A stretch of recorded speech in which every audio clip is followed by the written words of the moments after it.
Hello, everyone. Welcome back to Indie Music Issues. We are here for our 10th and final episode for a while, at least. My name is Björkvin Benediktsson, founder of Audio Issues and author of Step by Step Mixing, and you get what you give. And Audio Issues is here to help you confidently finish your mixes so you can be proud to release your records. I'm here with Ryan Watzek from Indie Music Academy. What's up, Ryan?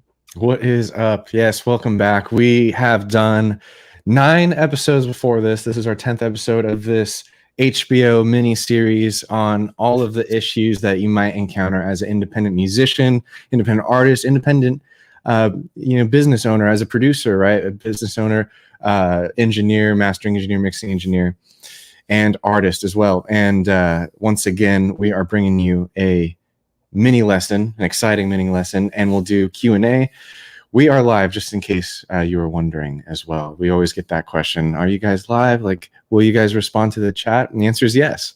We are here for you today. This is your time.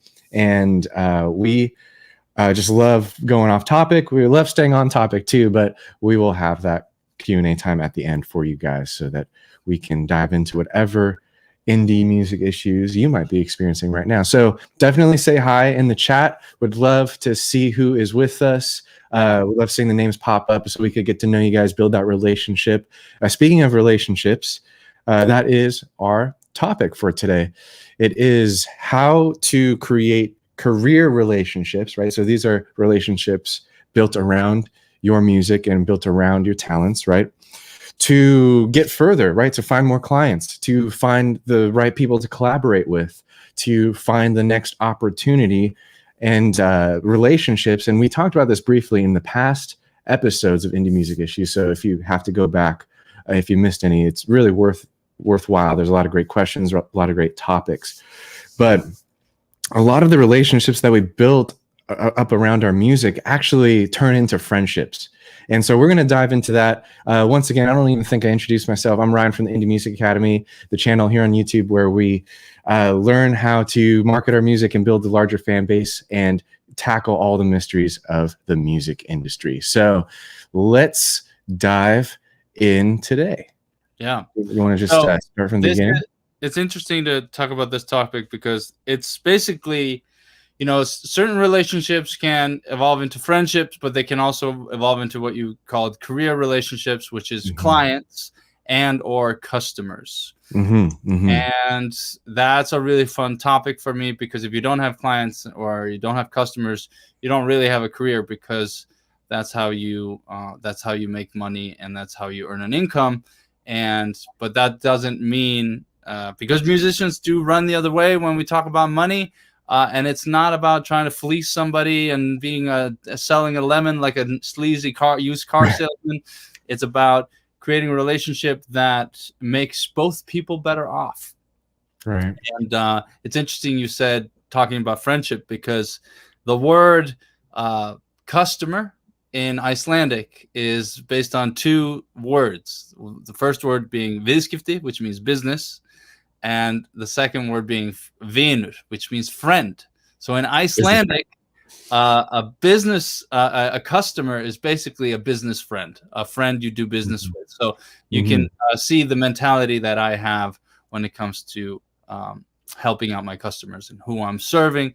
Obviously, my audience is mostly home studio musicians, bedroom producers, and project studio engineers wanting to get better through improving their technical knowledge of mixing and music production in general. So I try to be friendly with that, and especially to my insiders who we meet every week now. There's lots of activity going on in the Insiders Academy or the Audio Issues Insiders Academy, and everybody's getting very friendly. So that's really great. So let's dive in, Ryan. Let's do it. Yeah, and the just a quick little note before we dive in. We are going to be talking about relationships where you're going to get something out of it, but it shouldn't really be a one-sided thing where you're only benefiting and the other person is getting screwed over, or the other person is just kind of not equal in the relationship. And just like to say before we dive in, like it's going to always kind of lead into a not so good relationship, right? If you ever buy something and, you feel like it was a ripoff or whatever, it doesn't lead to good feelings, right? But if you go to Guitar Center and you do buy something like a microphone or a guitar, those are some of the happiest moments of my life, to tell you the truth. I'm so happy to part with my money because what am I getting in return? I'm getting, a Martin guitar, or I'm getting, that large diaphragm condenser microphone that I always wanted, right? So it's all about the relationship when it comes to transactions, when it comes to professional transactions, right? If you're a producer, you're going to get paid for your work, right? The dollar amount will vary, but the truth of the matter is you're going to get paid and there is a transaction. And so these type of relationships and these types of transactions are the good kind. Basically, they're music focused, artist centric, but fair. And so I just wanted to say that really quick, because a lot of people, when we talk about sales, when we talk about spending money and a lot of these transactional types of things in business, when you're building your business, it can be kind of icky, like what Bjorkman said, like that used car salesman type of vibe where you're just like, I don't want to deal with you, right? But then there's the other kind too, where you're adding value and there is a fair relationship and fair transaction. So diving in to our first, are we calling these tips? I guess they are tips. Well, I mean, they're just these are the steps, or these are things to think about, I guess. Yeah. First thing to think about, right, is truly understanding what the other person wants when you're trying to offer something. Yeah. This is in the category of customer research. This is in the category of creating the right product, not just a product, creating the right thing, not just something that you think people should buy.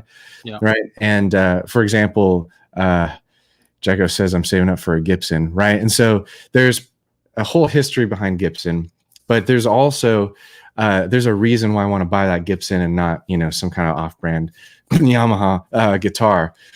So when I purchase a Gibson, right, there's joy and pleasure. And when you're creating your products, the customer research is so important because you're researching where that joy and pleasure is going to come from, right? You want to make your product that's in line with answering that need. Make your product that's in line with the joy of the result that they want to get, right? If you're a producer, that would be producing and finding the right types of clients, the right types of artists that you can deliver the sound to, that they're just going to be overjoyed by the result, right? And not having a mismatch there. And I know Bjorkman has a lot more to say about that.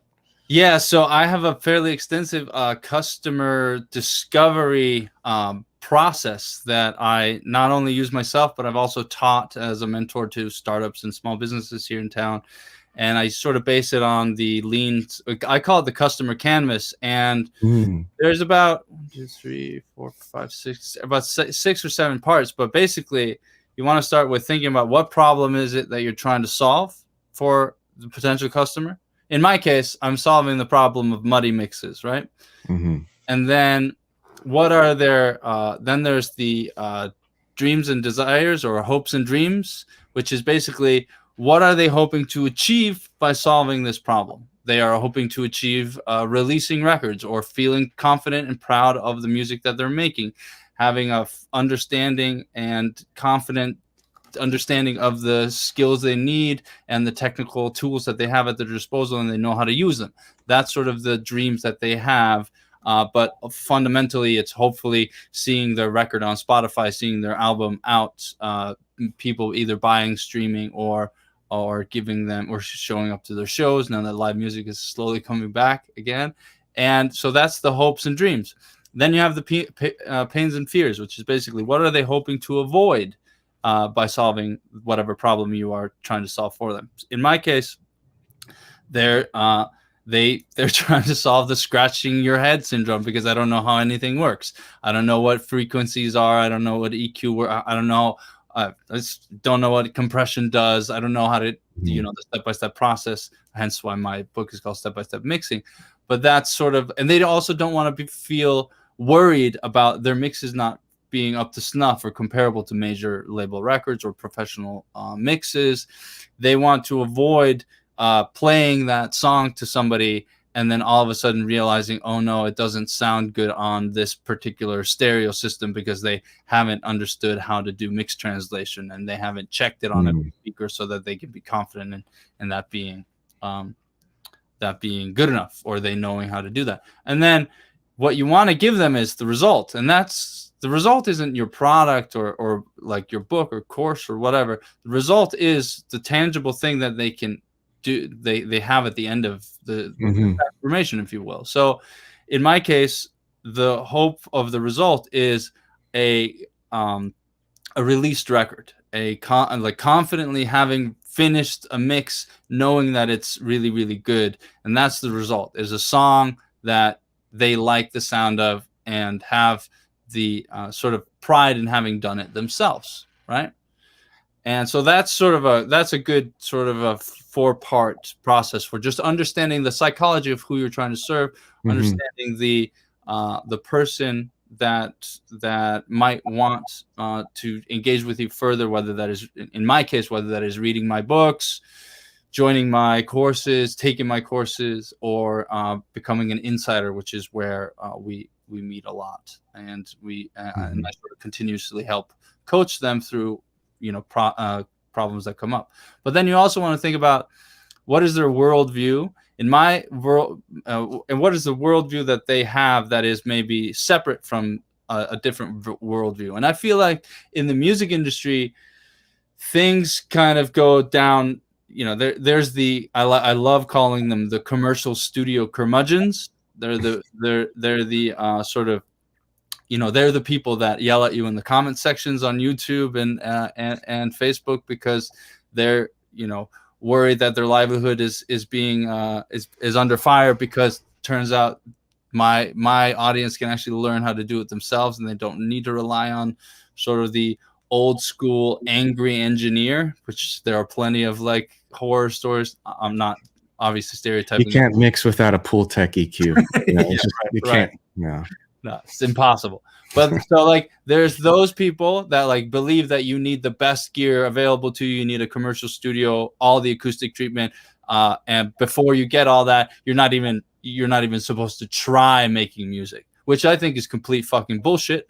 And I believe that you can do anything you want to do in your home studio with a limited amount of gear, because it's not about reaching superstardom. It's about being confident in starting your journey as a musician or music producer and understanding the skills. You can always upgrade later. Maybe you'll have a fancy studio in the future, but I believe that you can do really, really great work in your home studio with a limited amount of gear, and your stock plugins, and needing XYZ gear should not be a hindrance or a barrier from you making music and being creative, because that's the worldview I believe in. Is like, I think everybody has that creativity inside them. They don't need anybody's permission to go out and sort of entertain that or create that or make the music they want to make.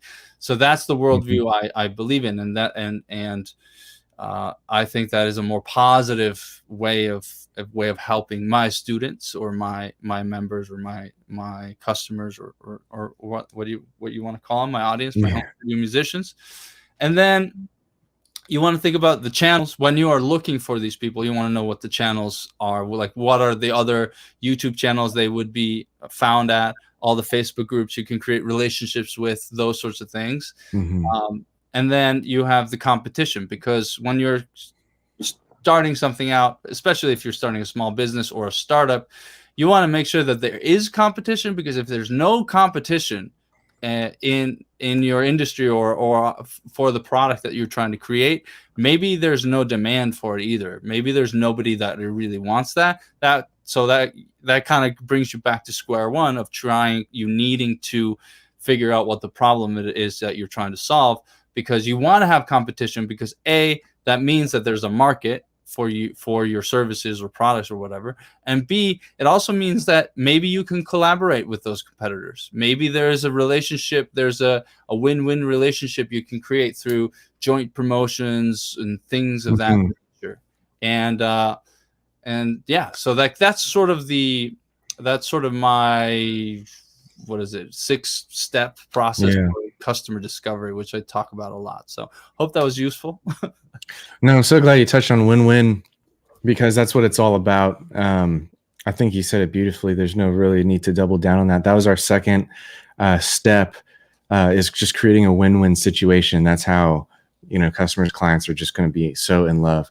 Right? We're like almost having a side convo here in the chat, where like if I bought a Gibson J45, that would be a win-win situation for me, for me and for Gibson. So that's fantastic. Our third tip when doing this is so important: anticipating the actions of others. And you kind of touched on this too, because you not only want to anticipate the actions of your potential customers, but you want to anticipate the actions of your competitors as well. And that's what you talked on, with researching the competing, the competing, that's the word, the competing YouTube channels, the competitor YouTube channels, understanding what your content strategy needs to be.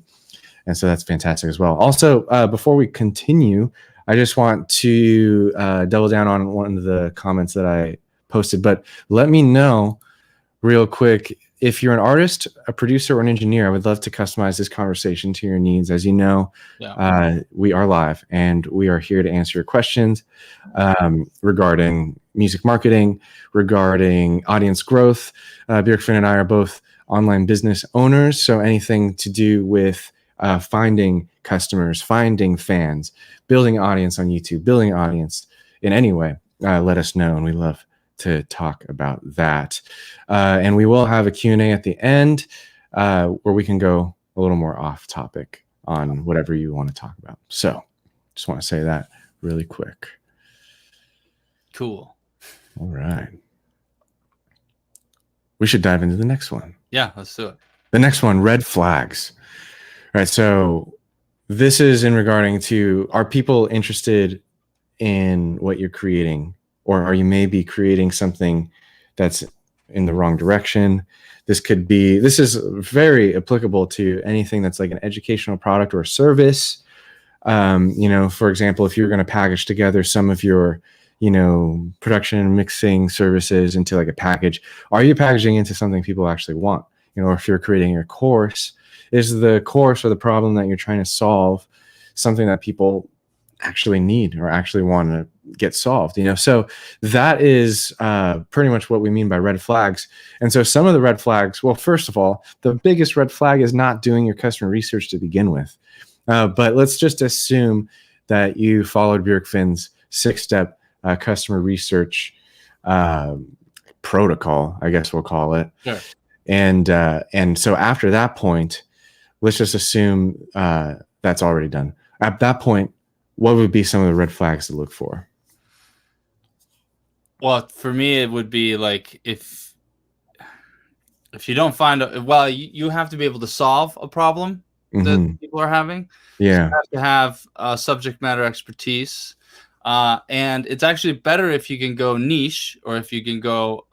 So if you have a broad problem that you're solving, you're usually going to race to the bottom because there's so many other people that are offering the same solution to that problem, that oftentimes that becomes a battle of who's got the lowest price, and you're never going to feel real.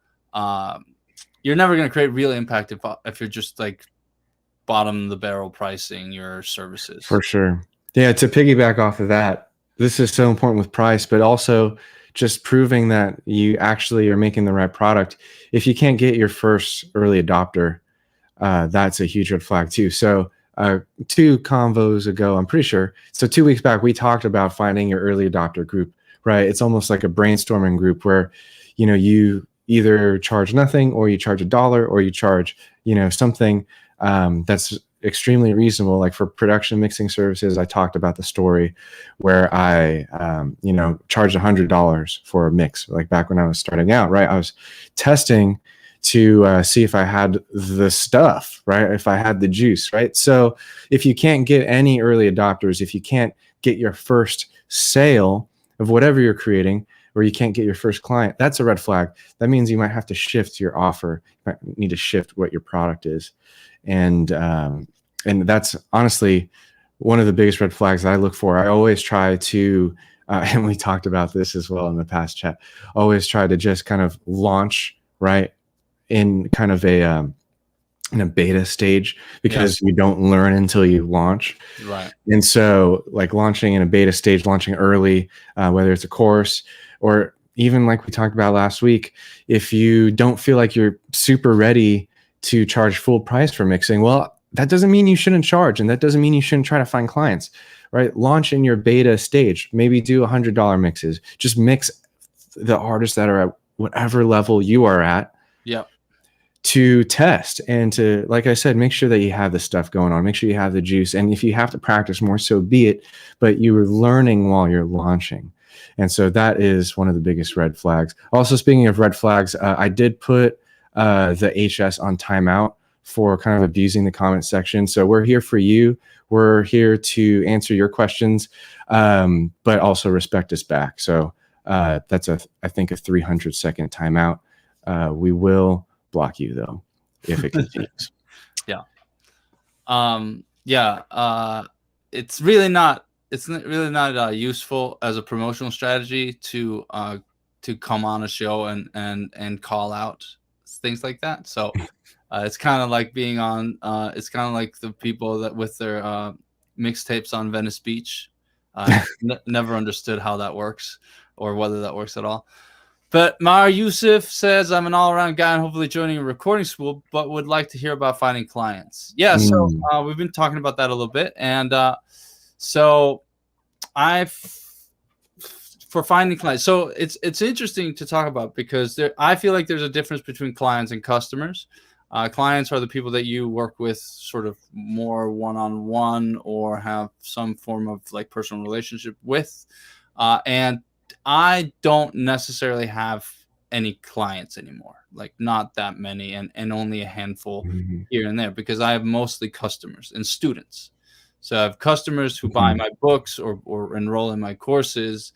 And then I have students or members that join me on specific calls that are private calls where we talk about mixed feedback or I answer their questions directly and things like that. But clients are, so basically a client would be a band that you're recording or mixing or whatnot, which I've obviously had in the past, both clients, indie bands, and then also just sort of working with random bands that come through the radio station and like the studios that I've been at. And so there's a little bit of a difference there, but that doesn't mean that you can't sort of use the same process that I talked about earlier. And actually, if you want a lot of the finding better clients and understanding your customer and sort of starting your studio business is all in You Get What You Give.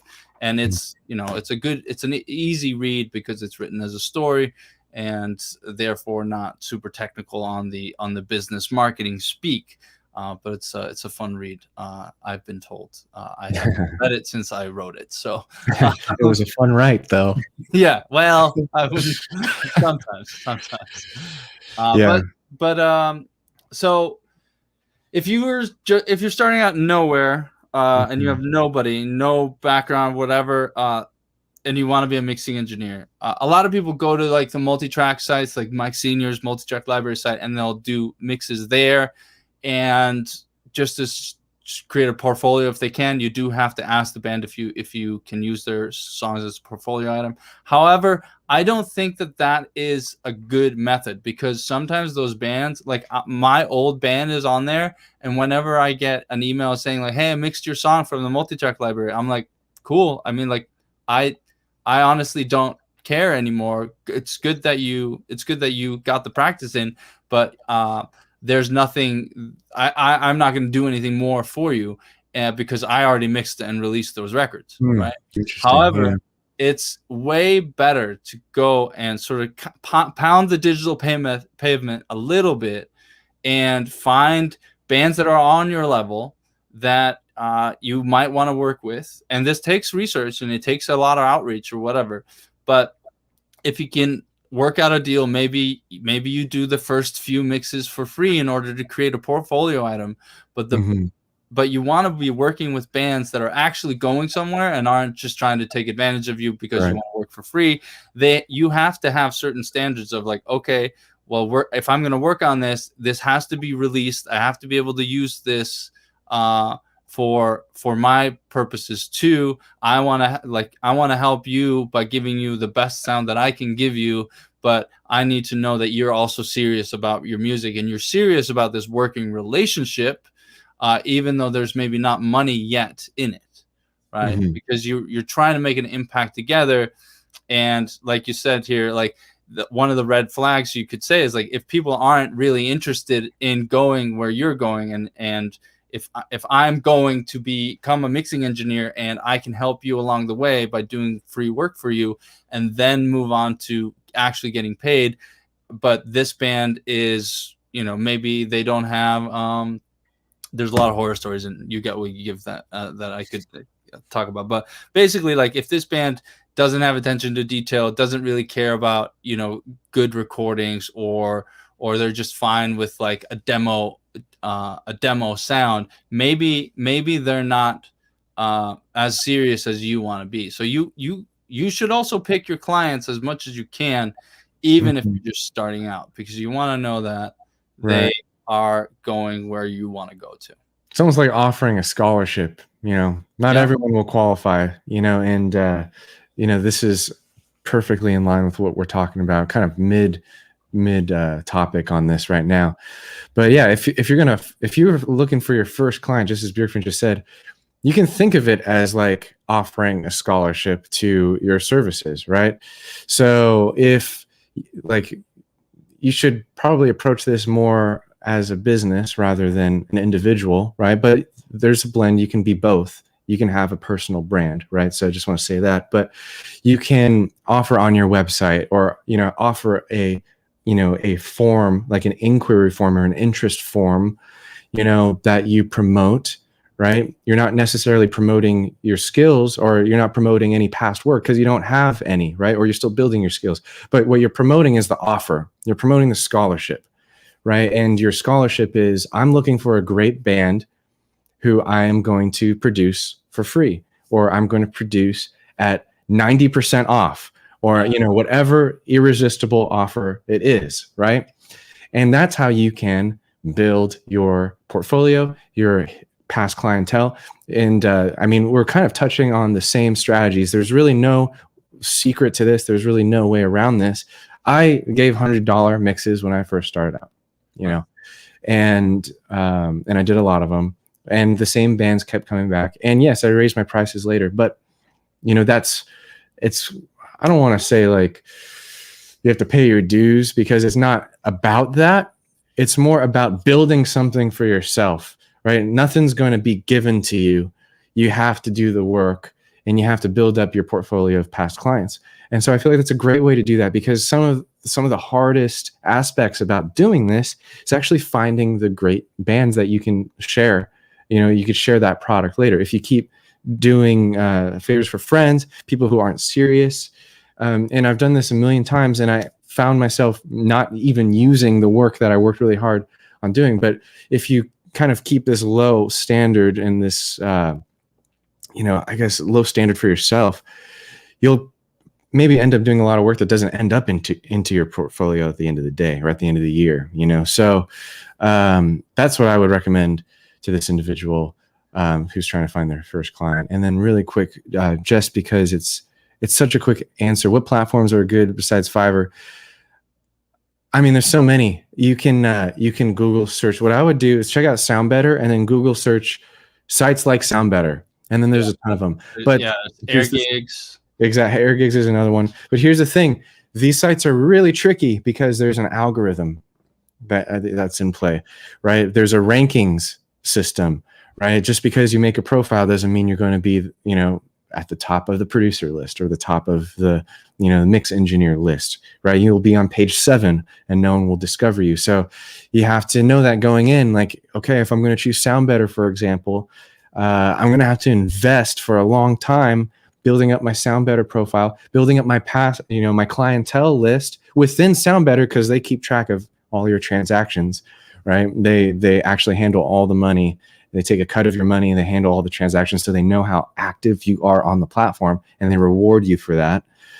But yeah, if you're not already getting clients and you don't have any clients that you can port on over into Sound Better, it's going to be a really uphill battle. So I'm not going to necessarily recommend that you do that as a beginner, because you're just going to basically make a profile that will never be seen. So that's my 2 cents on that. Yeah. Cool. That was a nice little tangent. Yeah. We have one more step here. Yeah. I guess this one's a little bit of tough love. Here we go. You ready? Here comes the hard truth. Yeah. So our final step, our final tip for building great professional relationships is also understanding the truth of the matter that in the beginning, when you're reaching out to someone, when you're trying to build relationships from zero, the truth of the matter is that nobody really wants to help you. But there's a big but, actually. If helping you helps them, then this goes back to our win-win situation that you want to try to create, right? If helping you helps them, you might get helped. Right. And that's good. That win-win is everything. So nobody really wants to help you. So what does that actually mean for everyday, like an actual actionable suggestion is that don't ask for freebies.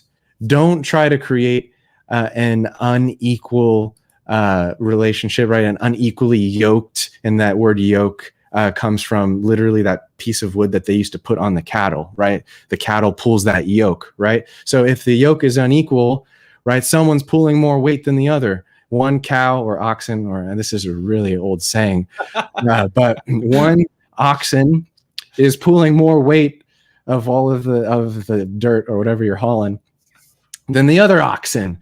And so you want to make the relationship as equal as possible. So that doesn't mean DMing people who are just way out of your league. That it means exactly what Birgit said, finding the right people, doing the research who are at your level. And, a great thing about it is the friendships are going to be built that way too. Because if you approach it as, what can I get out of this person? This person's here and I'm here, but I want to try to fill that gap with them doing me a favor. I mean, I've never really seen a situation where that works. Figure out how to equalize that relationship. What can you offer? What's the extra work that you can do? Or what's the extra thing that you can do to pull a little more weight, to equalize that yoke? And I'm not talking about egg yolks. I always thought of that too, but this is a different definition. It's like 3 or 4 in the dictionary. But so that is what we mean. Step number 5. Nobody really wants to help you, but if helping you helps them, right? If it makes sense, if you can bring more to the table, right, then you might get helped.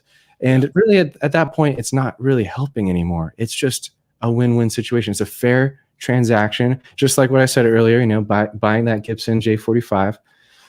You want to make that other person just feel absolutely ecstatic about the transaction that's going to go down. Now, making it equal will look differently depending on the person.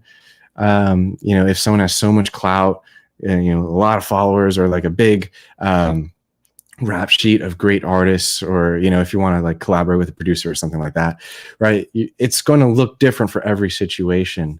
So and how do you figure out how to create just like a great win-win situation? Like, this is totally off topic now, or it goes back to, I'm just gonna tag on, is like, nobody really cares about anybody else's products. They care about what those products do for them. Nobody cares anything about themselves, right? Except for themselves. So they want to know, okay, like they are always making a decision in their mind of like, well, how is this going to emotionally impact me in a good way? And if they can't find a reason for how it will help, they're not going to buy or talk to you further or create a relationship with you.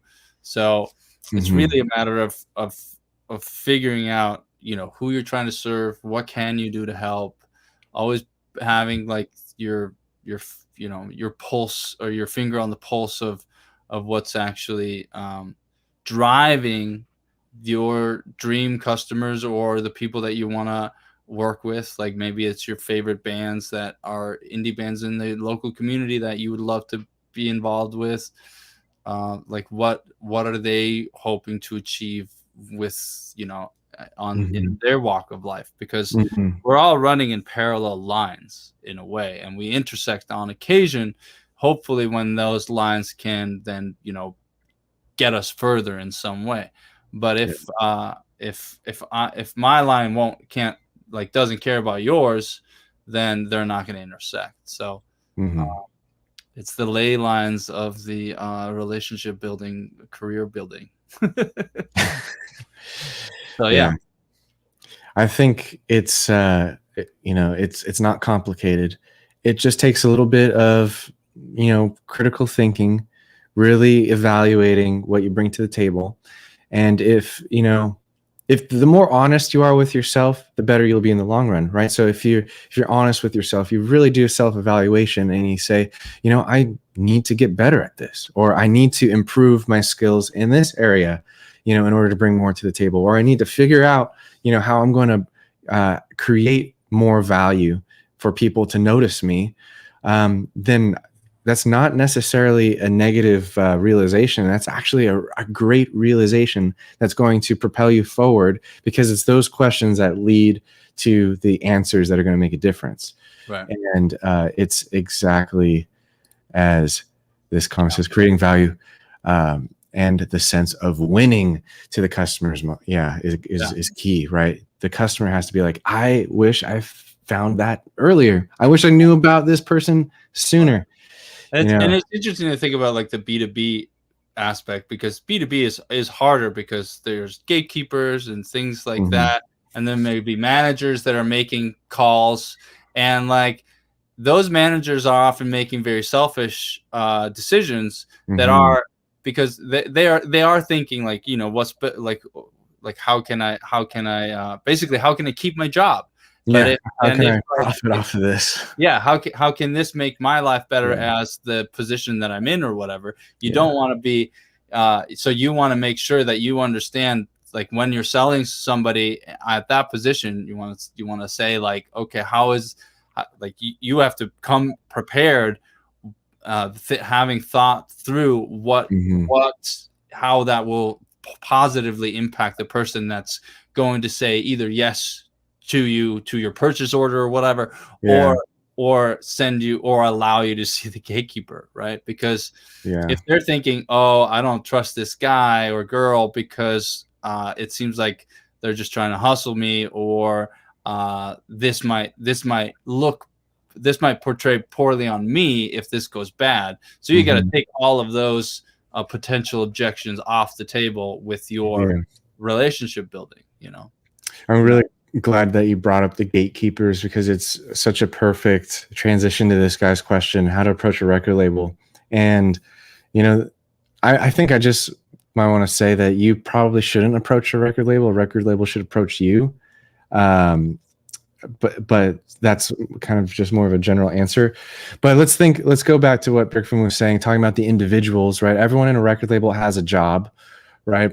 They're trying to keep their job. They're trying to get, promoted, impress their boss, whatever their mission is, And when a record label signs an artist, well, there's individuals that sign that artist, and their reputation, it now gets tied to that artist, right? It needs to be a win-win situation once again. So that's why if you're not building your fan base on your own, if you're not already, rocking and rolling in your own way, as far as having a lot of songs out, great songs, right? Great recordings, right? Because a record label would want to acquire those great recordings, right? Right. So if you're not catalog building, if you're not building up your catalog of masters, that's what I mean. If you're not building your fan base, right? Literally, that could be your social media platforms, but more importantly, maybe that's your email list. Maybe that's the amount of income you can command, right? Because why does a record label want to sign an artist?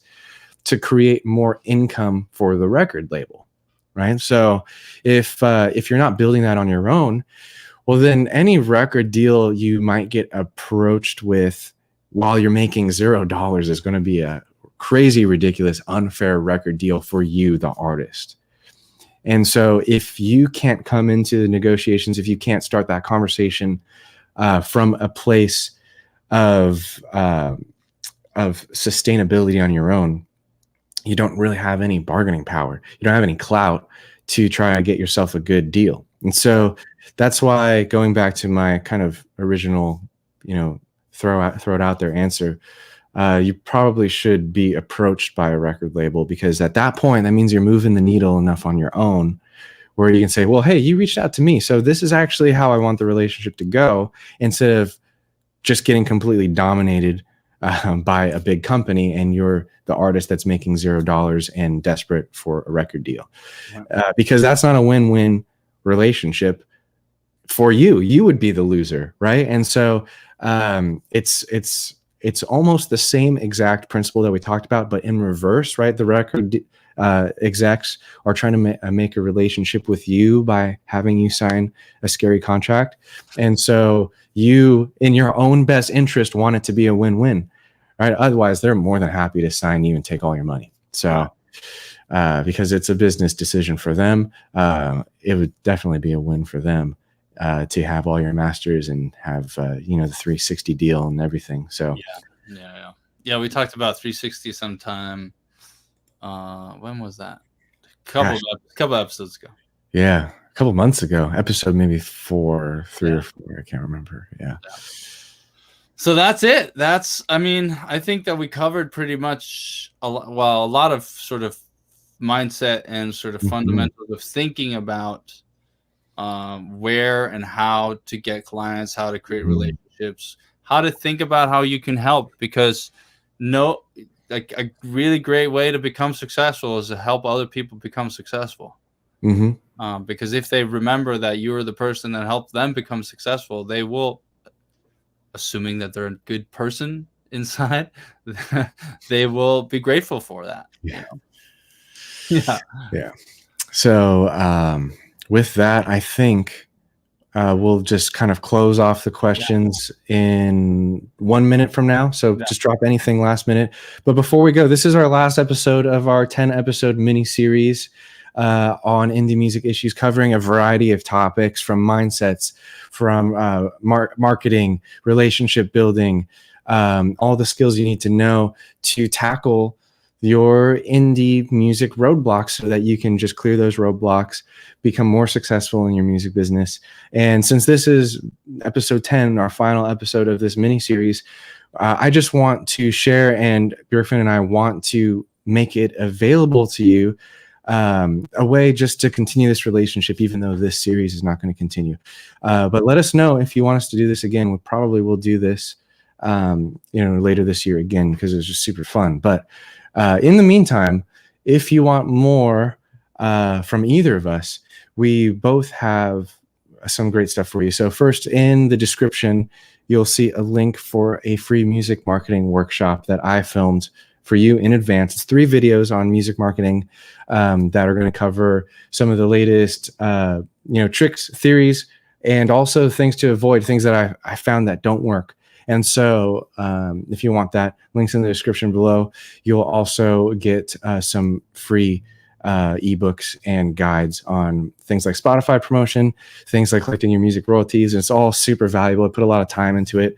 It's like 30 or 40 pages of just cold, hard guides that will help you with organizing your marketing efforts. So that's available. I know Björkfinn has something incredible for you as well, linked below. Yeah, so feel free to read either of the books. The You Get What You Give book.com or stepbystepmixing.com. You can find them on Amazon as well. And if you want to join the newsletter and get more tips and tricks on audio production and finishing your mixes and releasing your records, go to mixfinisher.com and download my mix translation cheat sheet there, my Mix Finisher cheat sheet. And that's probably the best way to sort of keep in touch and learn about everything that I've got going on every week. Things are busy in the audio issues ecosystem. Lots of music being made in the insiders academy or community. And if you, I have plenty of different trainings, courses, and things like that, depending on your skill level and where you want to go with your music. So check that out. Go to mixfinisher.com or audioissues.com and learn more from me there. All right. And I saw a few messages come in. I responded really quick to you, Rick. And yeah, let's continue this conversation off YouTube. You know where to find both of us. And I just want to thank you guys for being here live. It just makes it so much more fun when we can interact together over the chat. And thanks for your great questions.